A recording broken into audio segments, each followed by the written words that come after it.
Imaginez un homme si fidèle à Dieu que même le ciel le reconnaît comme irréprochable. Un homme riche, respecté, aimé. Puis, en quelques jours, tout s'écroule. Ses enfants meurent, ses biens sont volés, sa santé le trahit. Cet homme, c'est Job. Mais comment un juste peut-il souffrir autant? Et pourquoi Dieu permettrait une telle horreur à celui qu'il appelle intègre? L'histoire de Job commence dans un décor presque irréel. Une réunion céleste où Satan, l'accusateur, se présente devant Dieu. Il met en doute la fidélité de Job. Selon lui, Job ne sert Dieu que parce qu'il est béni. Et là, Dieu fait quelque chose de troublant.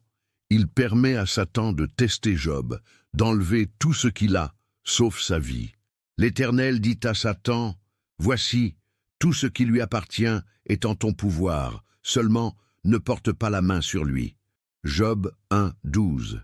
C'est le début d'un effondrement. En une seule journée, Job perd son troupeau, ses serviteurs, et pire encore, ses 10 enfants dans une catastrophe. Puis sa propre chair est frappée de plaies douloureuses. Pourquoi un homme droit vit-il cela? Est-ce une punition cachée, une preuve de foi, ou un mystère que seul le ciel comprend? Ce récit soulève une question troublante que chaque croyant s'est déjà posée en silence. Et si la souffrance n'était pas toujours un signe de faute? Au sol, couvert de plaies, Job ne comprend rien. Son monde s'est effondré, mais il ne blasphème pas. Sa femme, elle, lui crie « Maudit Dieu et meurs !» Job 2,9. Mais Job répond avec une dignité rare. « Nous recevons de Dieu le bien, et nous ne recevrions pas aussi le mal ?» Job 2,10. C'est là que commence l'épreuve invisible, plus profonde que la douleur physique, le silence de Dieu. Job prie, crie, questionne, rien. Le ciel reste muet, ses amis arrivent. 3 hommes, venus le consoler, mais qui vont rapidement devenir ses accusateurs.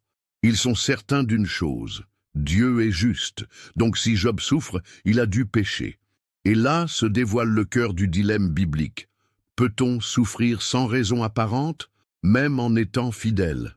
Les discours de ses amis deviennent de plus en plus durs. Ils ne supportent pas l'idée qu'un juste puisse être brisé par Dieu. Mais Job tient bon. Il refuse de mentir pour calmer leurs accusations. Il cherche une réponse honnête, pas un faux apaisement. Il ose dire à Dieu « Je veux plaider ma cause devant toi ». Job 13,3. C'est ici que le mystère s'épaissit. Ce n'est pas seulement l'histoire d'un homme qui perd tout, c'est le combat intérieur d'un croyant face à l'injustice apparente de Dieu.